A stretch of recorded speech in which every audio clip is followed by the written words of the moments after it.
الحمد لله رب العالمين والعاقبة للمتقين والصلاة والسلام على سيد الأنبياء والمرسلين نبينا محمد وعلى آله وأصحابه أجمعين، أما بعد. معنا اليوم الحديث الخامس والعشرون عن أبي ذر رضي الله تعالى عنه أيضا أن ناسا من أصحاب رسول الله صلى الله عليه وسلم قالوا للنبي: يا رسول الله، ذهب أهل الدثور بالأجور يصلون كما نصلي ويصومون كما نصوم ويتصدقون بفضول أموالهم، قال: أوليس قد جعل الله لكم ما تصدقون؟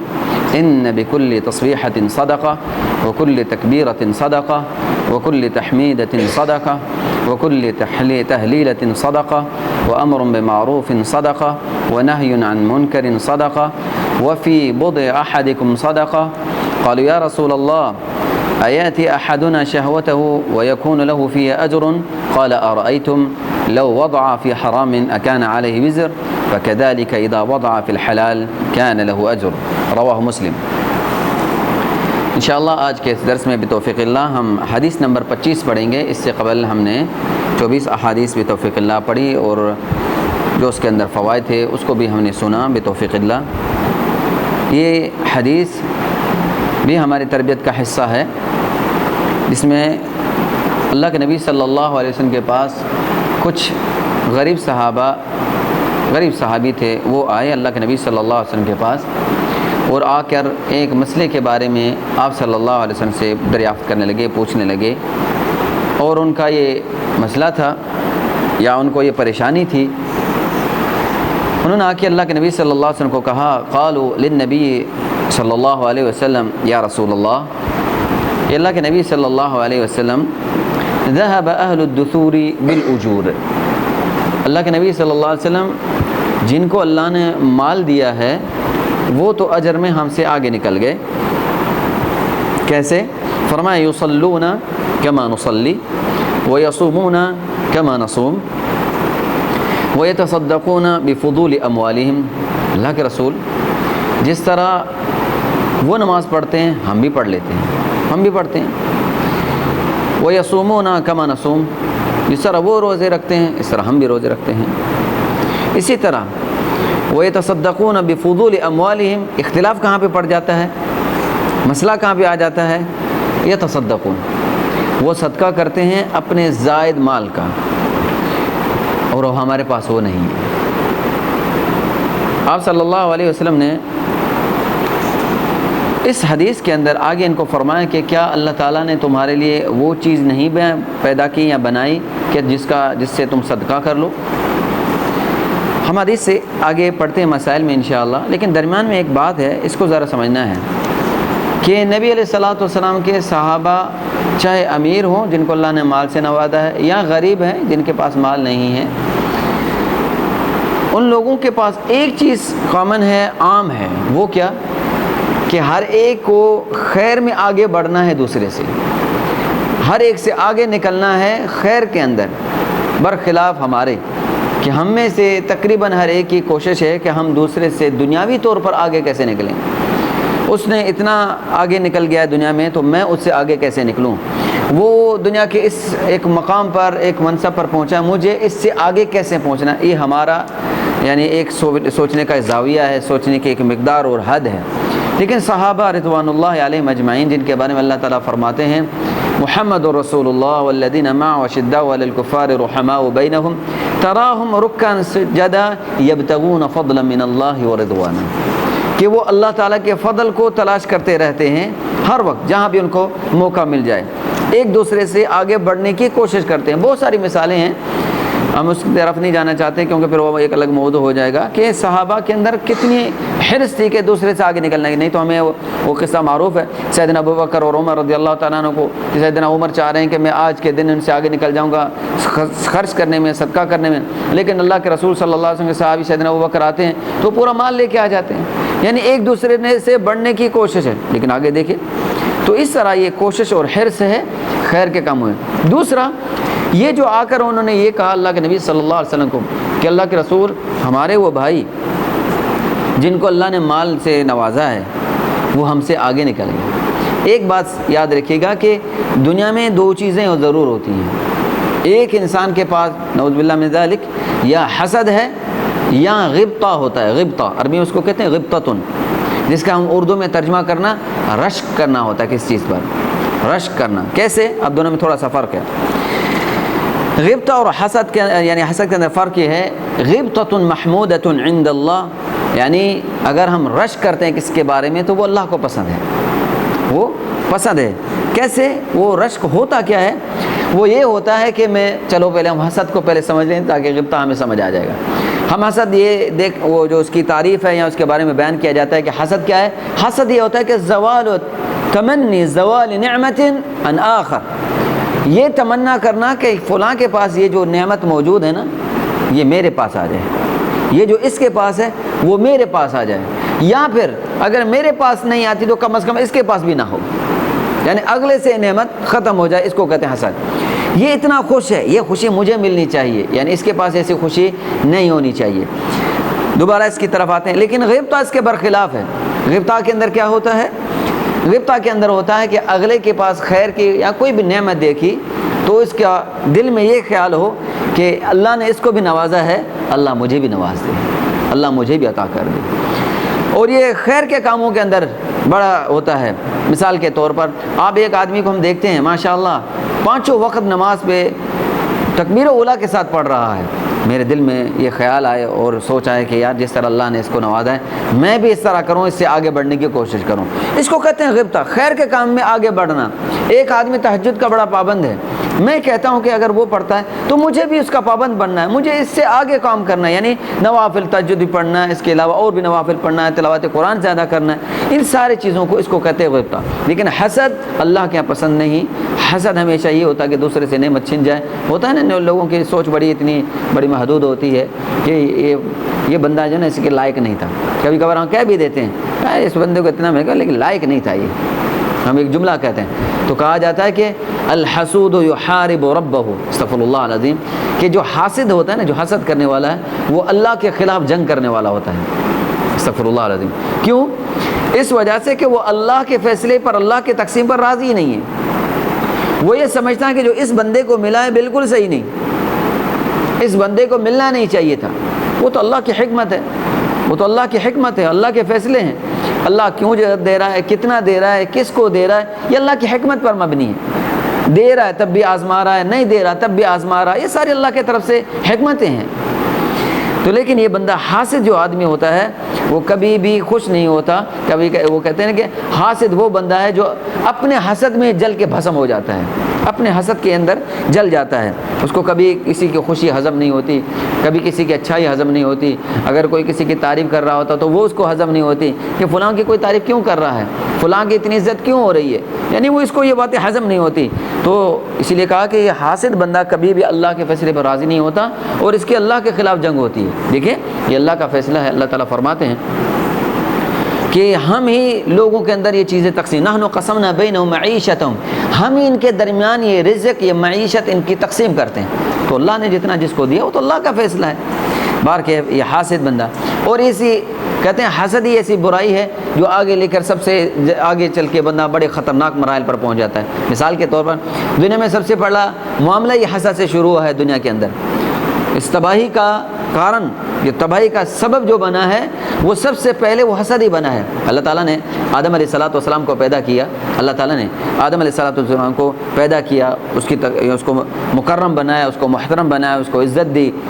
فرشتوں نے جب پوچھا علی سبیل السؤال، استفسار، فرشتوں کا اعتراض نہیں تھا بلکہ فرشتے پوچھنا چاہتے تھے، یعنی علی سبیل استکشاف، یعنی معلومات حاصل کرنا چاہتے تھے. تو کہا کہ اللہ اتجعل فیہا من یفسد فیہا ویسفک الدماء، اللہ کیا تو ایسے بندے کو پیدا کرے گا جو بندہ زمین میں فساد کرے گا یا خون بہائے گا؟ اور ہم بھی تیری تعریف، تیری تسبیح بیان کرتے ہیں، تیرا حمد بیان کرتے ہیں. تو اللہ فرماتے ہیں انی اعلم ما لا تعلمون، میں جانتا ہوں تم نہیں جانتے، میں جانتا ہوں تم نہیں جانتے. تو انہوں نے کیا کہہ دیا؟ قالوا سبحانک لا علم لنا الا ما علمتنا انک انت العلیم الحکیم. اللہ ہمیں بالکل علم نہیں ہے، ہمیں اتنا ہی پتہ ہے جتنا تو نے بتایا، اس سے آگے ہمیں انک انت العلیم الحکیم، اللہ علم بھی تیرے پاس ہے اور تیرے پاس ہی حکمتیں ہیں سب چیزوں کی، ہمیں نہیں پتہ کہ کیا معاملہ ہے. سبحان اللہ. جب اللہ تعالیٰ نے فرمایا کہ فقلنا اسجدوا لآدم، سجدہ کرو آدم علیہ السلام کو، فسجد الملائکۃ کلھم اجمعون، سب نے سجدہ کیا، ایک ہی وہ مخلوق کھڑی ہو گئی، ہاں الا ابلیس، ابلیس کھڑا ہو گیا۔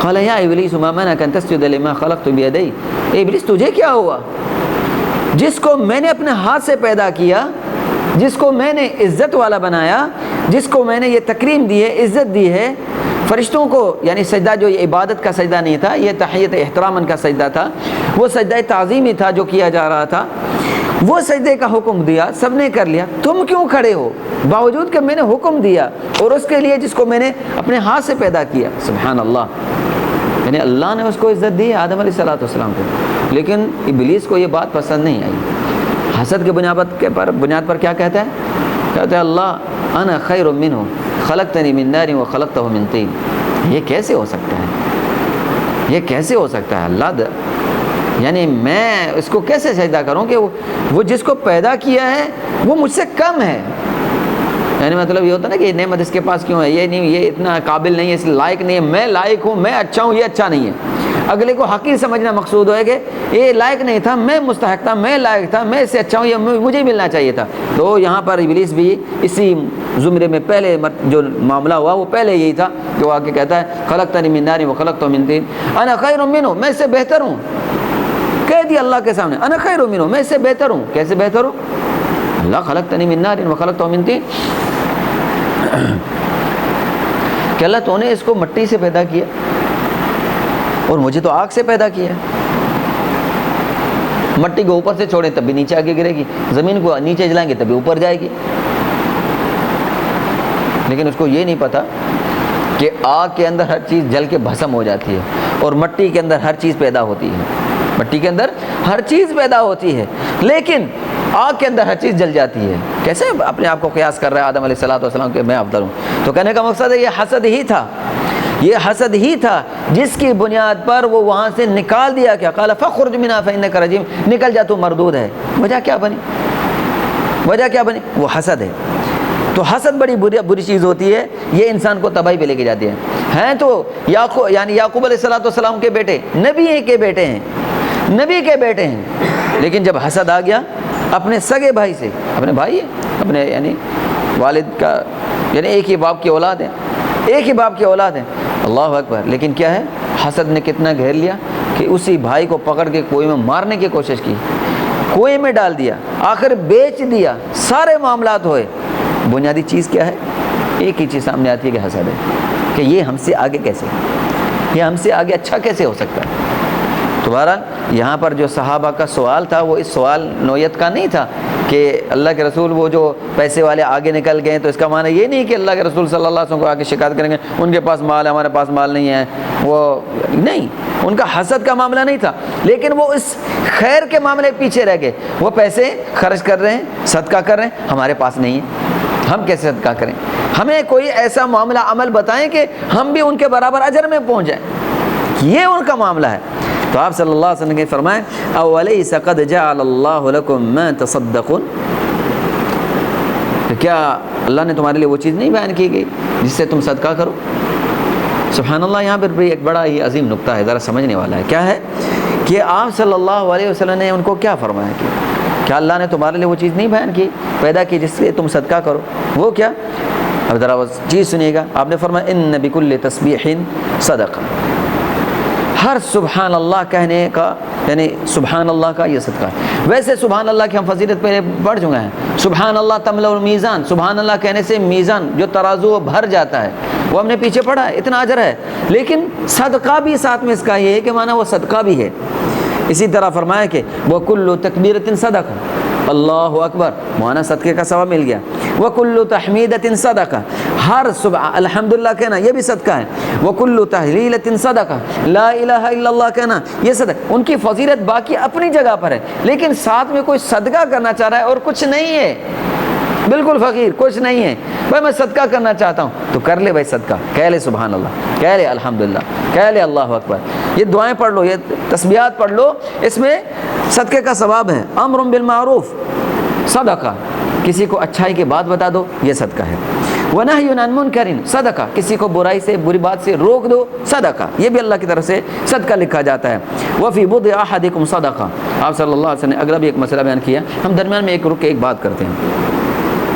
آپ صلی اللہ علیہ وسلم نے ان کی کیا رہنمائی کی؟ انہوں کے پاس کیا لکھا کہ ہمارے پاس کوئی ایسی چیز نہیں کہ ہم صدقہ کریں، ہمارے پاس کوئی ایسی چیز نہیں ہے۔ آپ صلی اللہ علیہ وسلم نے رہنمائی کیا کی؟ شروع ہو جاؤ کام کرنے، آپ کو کوئی کام کے وافر مقدار میں کوئی مواقع فراہم کرتے ہیں جہاں سے آپ پیسہ زیادہ چھاپ لو گے، زیادہ کما لو گے، پھر زیادہ پیسہ آ جائے گا، پھر زیادہ کمائیں گے۔ کچھ لوگوں کا ایک بڑا ذہن ہوتا ہے، وہ یہ ہوتا ہے کہ ہم پہلے خوب کما لیں، پیسہ ہاتھ میں آ جائے، پھر ہم یہ بھی کریں گے، ساتھ میں یہ بنا لیں گے، پھر ہم دین کا کام کر لیں گے۔ یہ ساری جو نا یہ وہ والی باتیں ہیں جو کہتے ہیں سمندر کے کنارے پر ریت سے اپنا گھر بنانا اور محل بنانے والی بات ہے، جو کبھی بن نہیں پائے گا۔ یہ دنیا میں کبھی ہو نہیں سکتا کہ اتنا پہلے پیسہ کما لے پھر وہ جا کے دین کا کام کرے، کبھی نہیں۔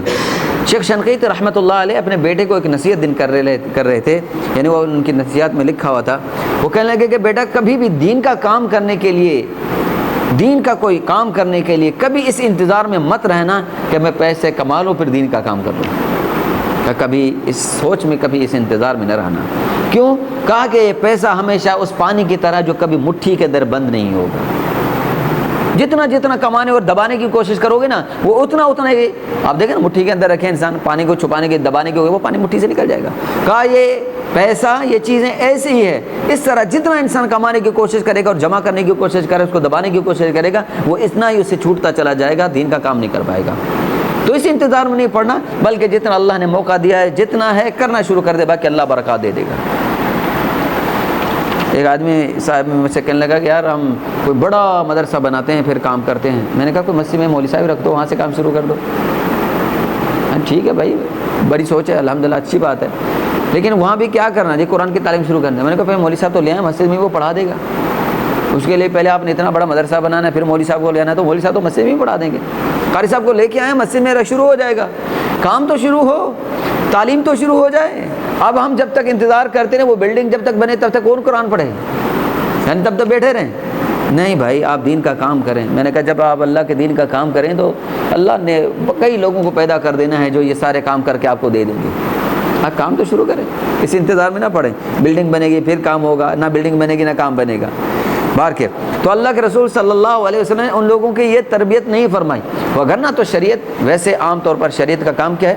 کبھی بھی شریعت یعنی یہ نہیں کہتی کہ لوگوں کے سامنے ہاتھ پھیلاؤ، بھیک مانگو، لوگوں کے سامنے اپنے دست دراز کرو، لوگوں سے مانگنا شروع کر دو کہ جی میرے میں یہ غربت ہے، مجھے یہ پریشانی ہے۔ نہیں، شریعت اس سے منع کرتی ہے۔ شریعت خودداری سکھاتی ہے، کماؤ، محنت کرو، اپنے دم پر، اپنی محنت سے، لوگوں کے سامنے ہاتھ نہیں۔ تھوڑا بھی کما لو، اپنی محنت سے کما لو، تھوڑا ہی کھا لو، اپنی محنت کا کھاؤ، کسی سے کما یعنی مانگ کے بھیک کے طور پر نہیں کھاؤ۔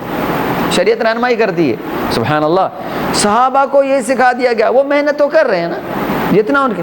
ایک بات تو سمجھ آ گئی کہ اللہ تعالیٰ نے رزق تو لکھا ہے ہر کسی کا، اور اتنا ہی ملنا ہے جتنا انسان کو ملنا ہے، جو اللہ تعالیٰ نے نصیب میں لکھا ہے۔ اب ان کو یہ کہا کہ جی نہیں آپ نے صبح سے لے کر عشاء تک ہی کماتے رہنا، پھر جو مال بچ جائے گا اس کو کھانا۔ وہ جتنی محنت کر رہے ہیں ان کے نصیب میں اللہ تعالیٰ نے جتنا لکھا وہ کر رہے ہیں، اب اتنا ان کو نصیب مل رہا ہے۔ آپ صلی اللہ علیہ وسلم نے ان کی یہ تربیت نہیں کی، دنیاوی امور میں نہیں لگایا ان کو، دنیاوی مقصد پہ یعنی دنیا کمانے میں، پیسے کمانے میں ان کو نہیں لگایا آپ صلی اللہ علیہ وسلم نے، بلکہ اس طرف لے کے آئے۔ دیکھیں نا، ایک دنیا کے اندر نا کرنسی چلتی ہے، ایک یہ جو عام طور پر ہمارے پاس یعنی ایک سطح علاقائی یعنی قومی طور پر کیسے جیسے ملکی طور پر چلتی ہے، پاکستان کی الگ کرنسی ہے، سعودی کی الگ کرنسی ہوگی، باقی ملکوں کی الگ کرنسی ہوگی، لیکن ایک کرنسی ایسی ہوتی ہے جو پورے ملک میں عام چلتی ہے، کوئی بھی ایک چیز ہوتی ہے۔ تیسری وہ کرنسی جو سبحان اللہ جس کو کہیں کہ کہیں بھی ہو وہ کام دے گی آپ کو، وہ کیا؟ انسان کا عمل ہے۔ یہ وہ کرنسی ہے۔ اللہ کے رسول صلی اللہ علیہ وسلم نے وہ سکھا دیا کہ تمہارے پاس مادی چیز ہو یا نہ ہو اس کی کوئی ٹینشن نہیں ہے، لیکن تمہیں ثواب ضرور ملے گا، تمہیں اجر ضرور ملے گا۔ بھائی میں پیسہ ہے تبھی تو کروں گا خرچ، تبھی صدقہ ہوگا، لیکن آپ صلی اللہ اگر یہ نہ ہو تو میں کیا خرچ کروں؟ نہیں، آپ صلی اللہ علیہ وسلم نے وہ بتا دیا، مادی یعنی پیسہ ہے، حقیقی جو ہماری چیز موجود ہے وہ ہے تب بھی ٹھیک، نہیں ہے تب بھی کوئی مسئلہ نہیں، تم صدقہ کر سکتے ہو، پریشانی کی بات نہیں ہے، پریشانی کی بات نہیں ہے۔ شاید میں نے پہلے بھی ذکر کیا کہ شریعت بڑی رہنمائی بڑی عمدہ کرتی ہے۔ صحابہ کی تربیت یہ ہوتی تھی کہ وہ صدقہ کی ترغیب دی جاتی تھی ان کو، کریں خرچ کریں، یعنی وہ یہ کہ میں غریب ہوں، میں تو مولوی صاحب ہوں، میں تو مدرسے میں کرتا ہوں، میں تو لینے والا ہوں، میں دینے والا کہاں سے؟ ہاں ہماری جو سوچ ہے، میں تو لینے والا، میں دینے والا کہاں سے بنا؟ لیکن صحابہ کی یہ حالت تھی کہ وہ دن بھر کماتے تھے، جو تھوڑا بچ جاتا نا وہ کھجوریں، وہ بھی اللہ کے راہ میں رستے تھے۔ میں تو ایک صحابی کے بارے میں پڑھ رہا تھا، تو وہ تو نکلتے تھے، تو ان کا کام تھا کہ روزانہ خرچ کرنا۔ ایک دن نکلے تو ان کو اور کچھ نہیں ملا، یعنی کوئی چیز نہیں ملی، صرف ایک پیاز ملا، وہ اٹھا کے آ گئے۔ تو کسی نے کہا کہ یار یہ کیا؟ تو کہا کہ اللہ کے لیے دینا ہے، جو مجھے ملا میں دیا ہے، جو میرے پاس آیا میں دے دوں۔ تو ایک پیاز اٹھا کے کسی کو دے دیا، کہا جو مجھے اللہ نے دے دیا میں نے دے دیا اللہ کے راستے میں۔ میں نے ایک دن یہ حدیث سنا رہا تھا، تو ایک مزدور آدمی تھا، وہ میرے پاس آیا اور کہا کہ شیخ صاحب آج آپ نے تو درس دیا کہ ہم سب صدقہ کریں، لیکن میں تو بڑا کمزور آدمی ہوں، غریب آدمی ہوں، میں کیسے صدقہ کر سکتا ہوں؟ میں کہا بڑا زبردست صدقہ کر سکتے ہو۔ میں نے کہا بڑا زبردست صدقہ کر سکتے ہو؟ بولا کیسے؟ میں نے کہا اتنا بڑا ہے کہ سب سے افضل ترین صدقہ کر سکتے ہو۔ وہ بڑا خوش ہوا۔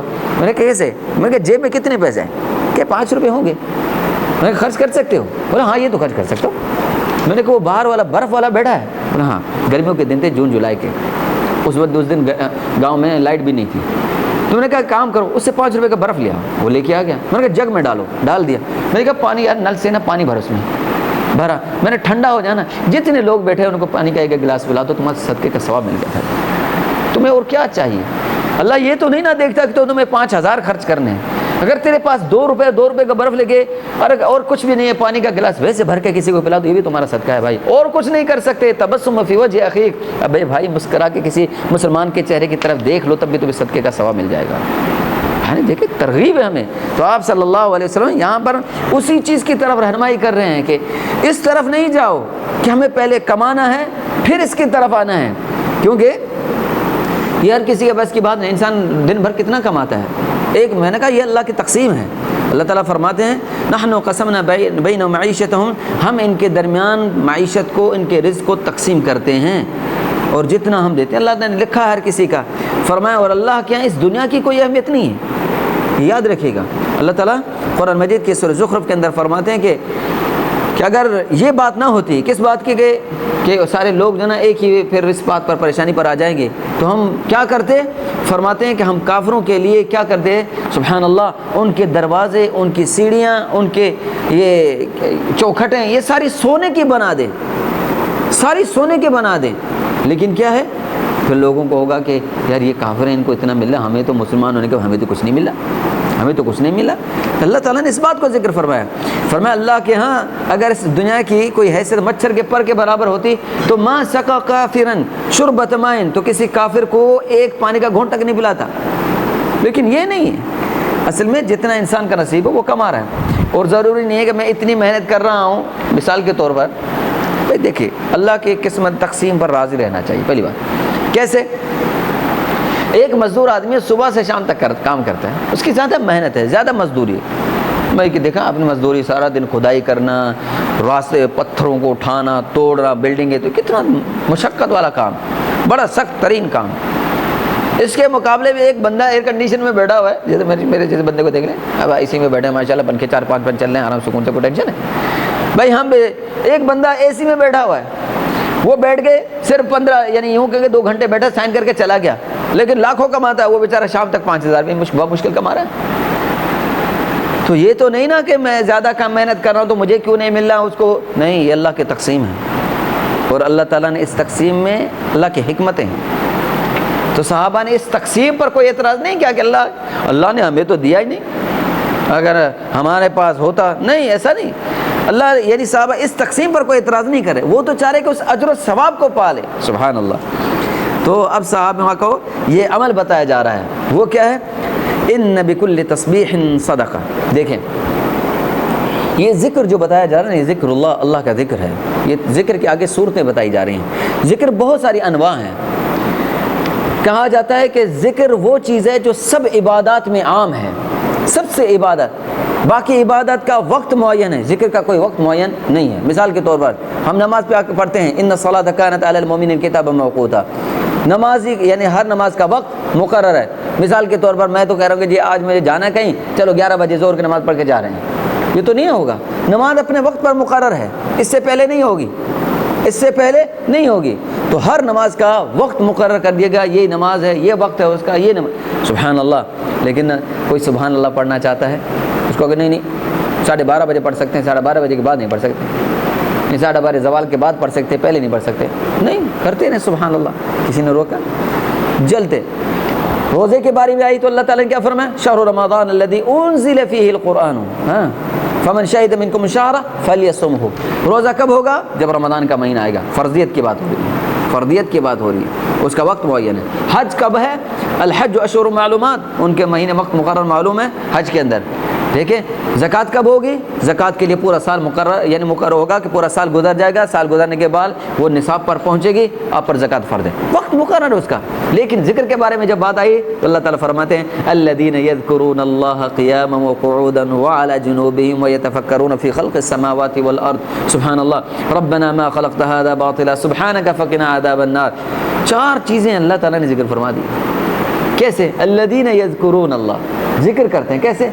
ایک ذکر کرتے ہیں قیاماً، کھڑے ہیں، وقعوداً، بیٹھے ہوئے ہیں، ہاں، وعلی جنوبہم، لیٹے ہوئے ہیں. یعنی اللہ کا ذکر بیٹھے ہوئے ہیں، لیٹے ہوئے ہیں، کھڑے ہوئے ہیں، چلتے ہوئے، بیٹھے ہوئے، سوتے ہوئے ذکر کرتے ہیں. مثال کے طور پر رات کو سوتے ہیں اللہم بسمک اموت واحیا، آیت الکرسی پڑھ رہے ہیں، دعائیں پڑھ رہے ہیں، تسبیحات پڑھ رہے ہیں، جب تک نیند نہیں آ رہی سبحان اللہ الحمدللہ پڑھتے جا رہے ہیں، سارا ذکر ہے، لیٹ کے کر رہے ہیں. لیکن نماز تو بیماری کے، یعنی اگر یہ کہیں کہ قدرت ہو، طاقت ہونے کے باوجود اگر کوئی بندہ نماز پڑھی تو اس نے نماز کا رکن چھوڑ دیا اور یہ نماز نہیں ہوئی اس کی.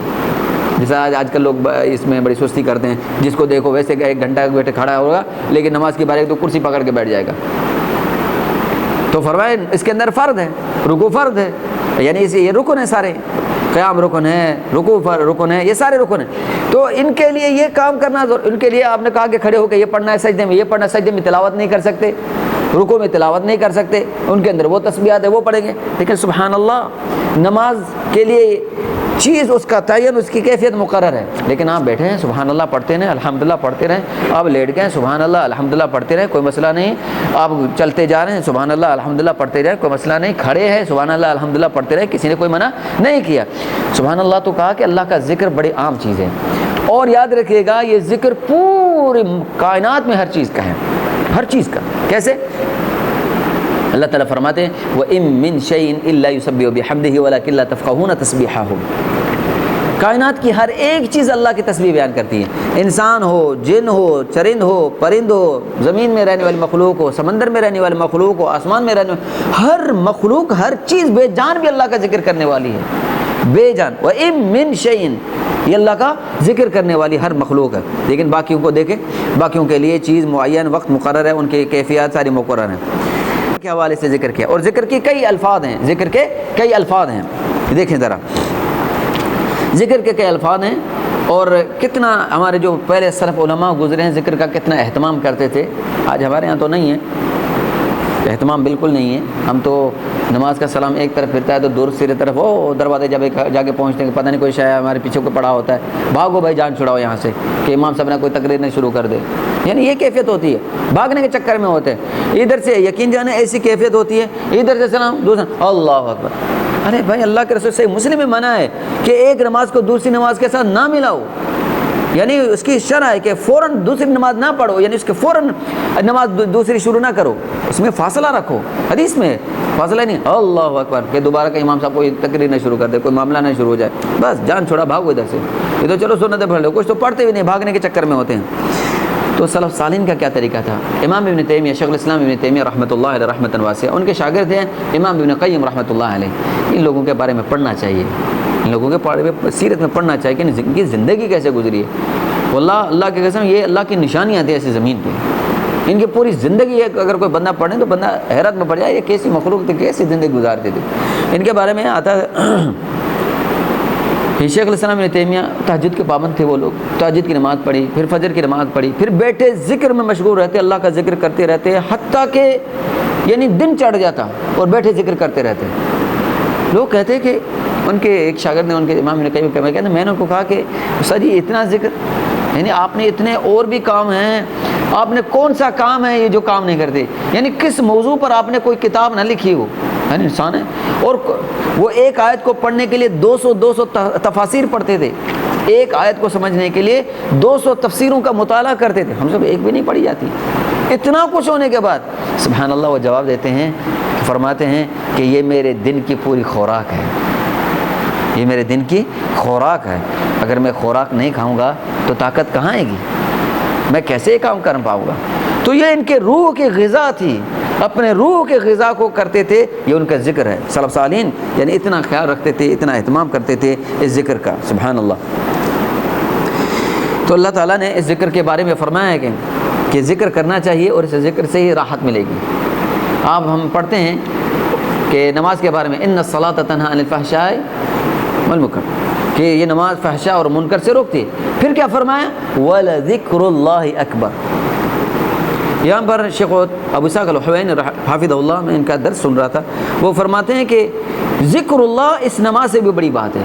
کہا کہ کیوں اللہ تعالیٰ نے اس فحشاء کے بعد پھر ذکر اللہ کے بارے میں وَلَذِكْرُ اللَّهِ أَكْبَرُ کہا. کچھ علماء نے تو یہ کہا کہ ذکر اللہ سے مراد نماز ہے، لیکن یہ ایک عام بات ہے.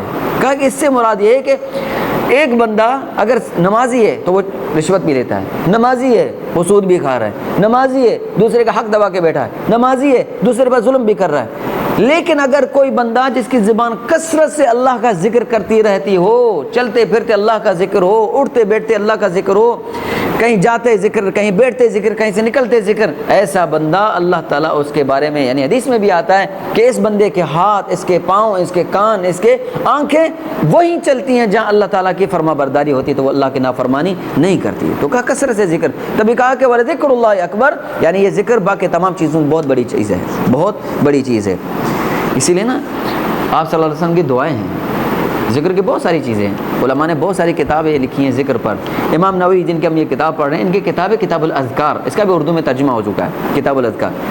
اللہ کے رسول ہیں صبح کی دعائیں، شام کی دعائیں، رات کے وقت کی دعائیں، سوتے وقت کی دعائیں، جاگتے وقت کی دعائیں، رات کو اگر آنکھ کھل گئی اس وقت کی دعائیں، تہجد کے وقت کھڑے ہوتے وقت کی دعائیں، کا لباس پہنتے وقت کی دعائیں، نیا کپڑا پہنتے وقت، کسی کو نیا پہنتے دیکھتا، اولاد پیدا ہوئی کسی کو مبارکباد دیتی ہے، بیٹا پیدا ہوا، بیٹی پیدا ہوئی، کسی کی شادی ہوئی، ہر ایک موقع پر اللہ کے رسول صلی اللہ علیہ وسلم سے دعائیں ثابت ہیں، ہر موقع پر.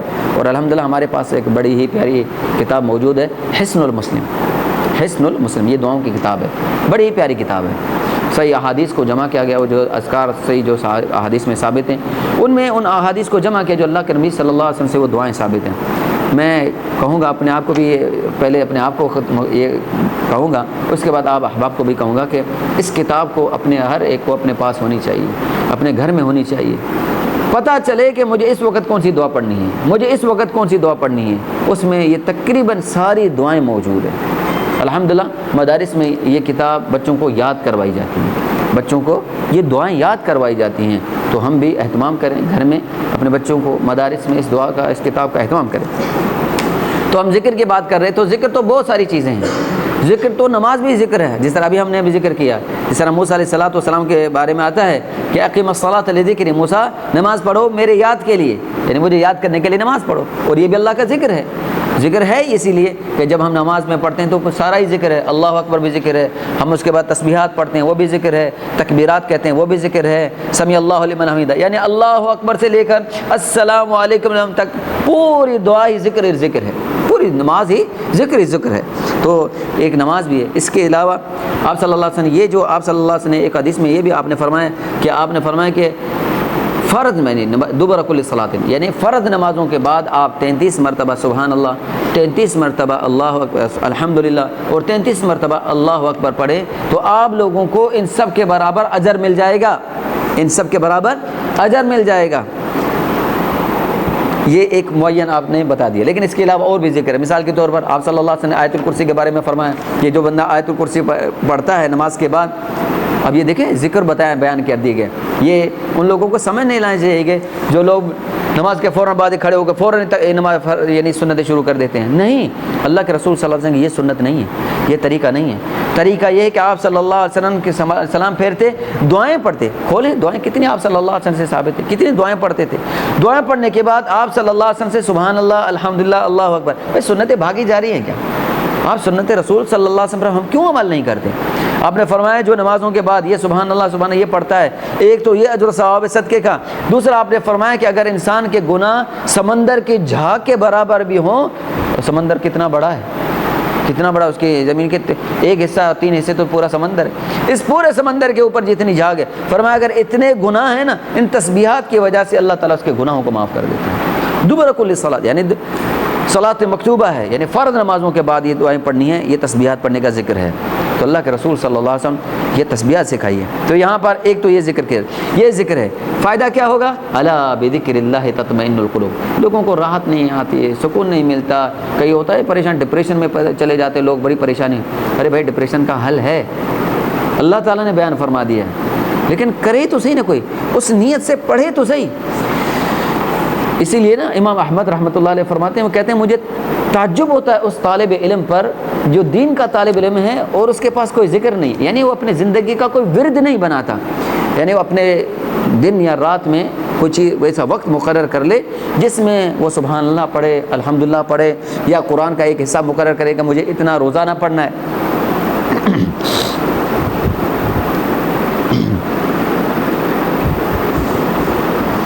وہ اپنا ایک وقت مخصوص کر لے اس ذکر کو پڑھنے کے لیے۔ تو فرماتے ہیں مجھے تعجب ہے، اللہ تعالیٰ قرآن مجید میں فرماتے ہیں نبی علیہ الصلوۃ والسلام کو، انا سنلقی علیک قولا ثقیلا، فرمایا ہم آپ کو ایک بڑی بھاری چیز رکھ رہے ہیں، لیکن کیسے ہوگا؟ ہاں اس قول کو، یعنی اس بھاری چیز کو کیسے سنبھالا جائے گا؟ فرمایا کہ ان ناشیۃ اللیل، رات کا کھڑا ہونا، یہ اشد وطئا واقوم قیلا، یہ اپنے آپ کو یعنی نفس کے اس شہوات کو، ان چیزوں کو روکنے کاٹنے کے لیے، اور اقوم قیلا، اور بات کرنے میں سب سے بہترین چیز ہے، یعنی تہجد پڑھنے سے، رات کا قیام کرنے سے، رات کو تلاوت کرنے سے، رات کا ذکر و اذکار کرنے سے اللہ تعالیٰ اس کے زبان کے اندر بھی بڑی قوت عطا فرما دیتا ہے کہ وہ اپنی بات کو آگے صحیح انداز میں بیان کرتا ہے۔ اللہ تعالیٰ نے اس کے زبان کے اندر تاثیر رکھ دی، کیوں؟ فرمایا ان لک فی النہار سبحا طویلا، کیونکہ دن کے اندر تو بہت سارے کام ہیں، بہت سارے معاملے ہیں، تو رات کا ایک حصہ مقرر کر لیں جس میں آپ کی تسبیحات ہو۔ المہم ذکر کے بہت سارے انواع ہیں، بہت ساری چیزیں ہیں، تو یہاں پر آپ صلی اللہ علیہ وسلم نے ان چیزوں میں سے کچھ چیزیں یہاں بیان فرما دی۔ ان میں سے پہلے فرما دی ان بکل تسبیحۃ صدقہ، آپ سبحان اللہ پڑھیں، یہ صدقہ ہے، ہر تکبیر پر کو صدقہ کہا گیا، الحمدللہ کو صدقہ کہا گیا، لا الہ الا اللہ پڑھنے کو صدقہ کیا گیا، کسی کو اچھی بات کہیں وہ بھی صدقہ کہا گیا، کسی کو برائی سے روکیں اس کو بھی صدقہ کہا گیا۔ اگلی بات آپ صلی اللہ علیہ وسلم نے یہ بات کہی تو صحابہ بڑے تعجب میں پڑے، صحابہ تعجب میں پڑے، کہا کہ اللہ تعالیٰ یہ کیسے؟ آپ نے فرمایا، ذرا سننے والی بات ہے، آپ نے فرمایا وفی بضع احدکم صدقہ، یعنی آپ نے فرمایا اگر کوئی شادی شدہ ہے وہ اپنے گھر والے اپنی بیوی سے اگر وہ خلوت صحیح کرتا ہے، ملتا ہے، تو یہ بھی صدقہ ہے۔ صحابہ نے کہا، آپ صلی اللہ علیہ وسلم صحابہ کے سامنے بات فرما رہے کہ اگر کوئی شادی شدہ ہے اور اپنے حق زوجیت ادا کرتا ہے تو فرمایا یہ بھی اس کا صدقہ ہے۔ صحابہ نے کہا قالوا یا رسول اللہ ایاتی احدنا شہوته ویکون له فی اجر، اللہ کے رسول آدمی اپنی حاجت کو پورا کرنے کے لیے آیا اور اپنی حاجت پورا کر کے چلا گیا، اس میں بھی اس کے لیے اجر ہے؟ آپ صلی اللہ علیہ وسلم نے بڑا پیارا جواب دیا، آپ نے فرمایا مجھے یہ بتاؤ، ذرا مجھے بات سمجھاؤ، کیا؟ آپ نے فرمایا کہ قال ارأیتم لو وضع فی حرام، مجھے یہ بتاؤ کہ اگر یہ بندہ اس نے اللہ نے اس کے لیے حلال راستہ بنایا، اگر یہی معاملہ حرام راستے میں کرتا تو کیا گناہ نہیں ہوتا؟ ارأیتم لو وضع فی حرام اکان علیہ وزر، اگر یہ غلط کاری میں جا کے یہ معاملات ملوث ہوتا، یہ غلط کام کرتا، ناجائز یا حرام معاملے میں چلا جاتا، تو کیا اس پر گناہ نہیں ہوتا؟ تو صاحب نے کہا بالکل ہوگا۔ تو کہا جب وہ غلط جگہ پر یہ کام کرے، غلط معاملات میں ملوث ہو، غلط کاری کرے گا تو اس کو گناہ ملے گا، لیکن اگر یہ اچھائی کرتا ہے، حلال راستے پر آتا ہے، تو کیا اس کو اجر نہیں ملے گا؟ صحابہ پھر خاموش ہو گئے۔ آپ نے فرمایا فَكَذَلِكَ إِذَا وَضَعَهَا فِي الْحَلَالِ كَانَ لَهُ أَجْرٌ، آپ نے فرمایا بالکل اسی طرح جب یہ حلال میں معاملات رکھے گا، جہاں اللہ نے اس کا حلال کا راستہ رکھا ہے، حلال طریقے پر آتا ہے، تو اس کے لیے اجر و ثواب ہے۔ آپ دیکھیں ایک ایک موقع پر اللہ کے رسول صلی اللہ علیہ وسلم، یہاں پر تو صرف یہ بتا دیا نا کہ یہ سبحان اللہ الحمدللہ، لیکن آپ اس کے علاوہ بھی کتنے ذکر کے دعائیں آپ صلی اللہ علیہ وسلم، یہاں تک آپ نے فرمایا کہ اپنے کوئی آدمی حق زوجیت اپنی بیوی سے ملنے جا رہا ہے تو اس سے پہلے دعا پڑھے۔ دعائیں اللہ کے رسول صلی اللہ علیہ وسلم، کون سی جگہ ہے جو اللہ کے رسول صلی اللہ علیہ وسلم نے دعا نہ بتلائی ہو؟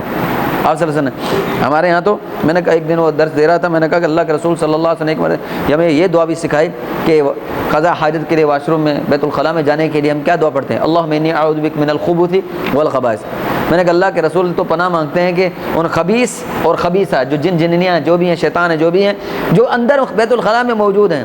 میں نے کہا ہم نے تو آج کل تو ٹرینڈ چلا ہوا ہے کہ گھر اچھا ہو نہ ہو لیکن واش روم بڑا خوبصورت ہو, لاکھوں روپے لگا دیتے ہیں اس کو سجانے اور بنانے کے لیے. میں نے کہا اللہ کے رسول پناہ مانگ رہے ہیں کہ اندر جانے اس کے لیے, اور ہم سب سے بہترین چیز وہ بناتے ہیں. کہتے ہیں بندے کی پہچان یہ ہے کہ اس کا واش روم اور بیت الخلاء اچھا ہونا چاہیے, وہاں جا کے سونا ہے کس نے, قضاء حاجت ہے, بندہ مجبوری میں کے تحت میں گیا اور بس فارغ ہو کے ختم ہو گئی. دعا پڑھ کے اللہ کے رسول پناہ, حتیٰ کہ آپ سے باہر نکلے تھے تو کیا فرمایا, غفرانک, بخشش کا سوال کر رہے نکلنے کے بعد بھی, اور یہ کہ اللہ تیری مہربانی, اللہ تیرا شکر ہے, تیرے لیے تعریف ہے کہ تو نے مجھے اس مصیبت سے نجات دے دی, اس تکلیف سے مجھے نجات دے دی. یعنی انسان اس جگہ پر مجبوری میں جاتا ہے اور دعائیں پڑھ کے جا رہا ہے. تو بھائی ہر جگہ پر آج کل تو ویسے ہمارے واش روم بھی کمرے کے اندر ہی ہیں, ہمارے ویسے اٹیچ بات ہوتے ہیں, کمرے کے اندر ہی ہوتے ہیں. تو بھائی دعاؤں کا اہتمام ہونا چاہیے. تبھی تو کہتے ہیں ہر جگہ آئے دن کوئی کسی نہ کسی کو جن دکھائی دیتا ہے, آئے دن کوئی نہ کسی کو کوئی جن دکھائی دیتا ہے. بھائی تم سے بڑا کوئی کون اور جن ہو سکتا ہے.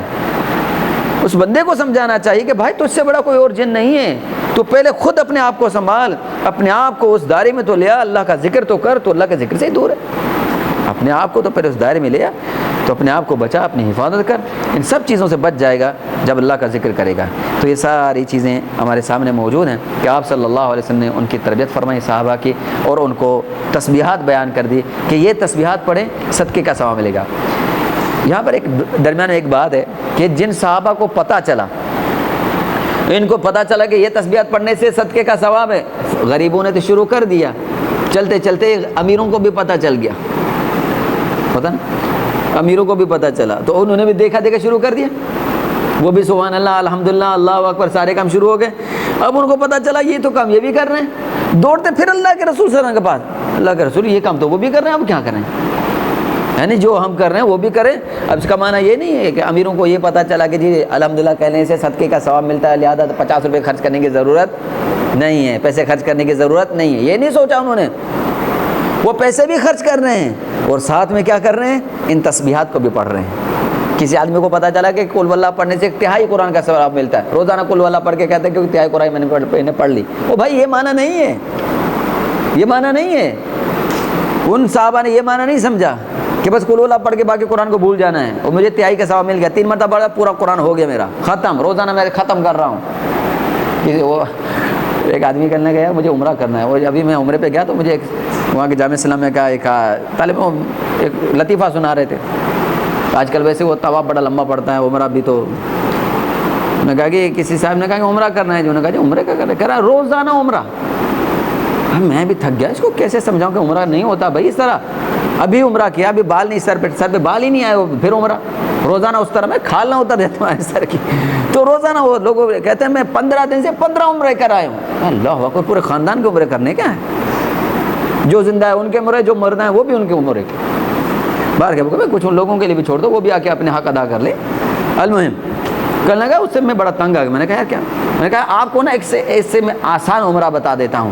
وہ آخر میں تھک جاتا, انسان ہے کتنے تو عمرے کرے گا, کہ تھک گیا, ایک عمر بھی زیادہ تھی اوپر سے تھک بھی گیا. تو میں نے کہا چاچا جی ایک عمرہ آسان بتا دیتا ہوں, وہ کر لے, چھوڑ لو. بولا کیا, پیسے بھی بچ جائیں گے اور عمرہ بھی ہو جائے گا. بولا کیسے, بولا جا کے مسجد قباء میں 2 رکعتیں پڑھ لو, عمرے کا ثواب مل جائے گا. کہا یہ تو بڑا آسان ہے, آپ نے کام بتا دیا, مجھے عمرہ ہی کرنا ہے تو ثواب تو مل جائے گا. تو بھائی یہ والا عمرہ الگ ہے, وہ والا عمرہ الگ ہے. ایسا نہ ہو کہ یہاں عمرہ کرنے کی ضرورت نہیں, روزانہ جا کے قباء جا کے, یہاں سعودیہ جانے میں ہم جا کے عمرہ ہی کرنا ہے نا, قباء میں 2 رکعتیں پڑھ کے عمرے کا ثواب واپس آ گیا حاجی صاحب, تو وہ والا عمرہ نہیں. تو یہاں پر بھی ہمیں یہ بتایا گیا, جن لوگوں کو یہ پتہ چلا کہ بھائی یہ خیر کا کام ہے, یہ اس سے عمل سے ہمیں اتنا ثواب ملے گا. جن کو پتہ چلا, امیروں نے بھی شروع کر دیا. اب اللہ نے ان کو پیسے دیے ہیں, جو مال دیا ہے وہ اللہ کے راہ میں خرچ کر رہے ہیں, تو اللہ کا فضل پر کوئی اعتراض نہیں ہے. المہم اس ساری احادیث میں ہمارے لیے تربیت ہے کہ اللہ کا ذکر کثرت سے کریں, جو اللہ نے دیا ہے وہ بھی خرچ کریں. اپنی عبادت مالی بھی ہے اور بدنی, کیونکہ عبادت 2 قسم کی ہے, عبادت مالی اور عبادت بدنی. عبادت بدنی ہم وضو کریں, ہم نماز پڑھیں, ہم روزہ رکھیں, یہ بدنی ہے. زکوٰۃ ادا کریں, یہ مالی ہے. حج کے اندر دونوں مالی اور بدنی دونوں چیزیں. تو یہ ساری جہاں پر اللہ ہمیں موقع دے وہ عبادت، وہ ذکر اور کثرت سے اپنی زبان پر اللہ کا ذکر جاری رکھیں. اللہ تعالیٰ مجھے اور آپ کو کتاب و سنت پر عمل کرنے کی توفیق عطا فرمائے. بارک اللہ فیکم، جزاکم اللہ خیر. السلام علیکم ورحمۃ اللہ وبرکاتہ.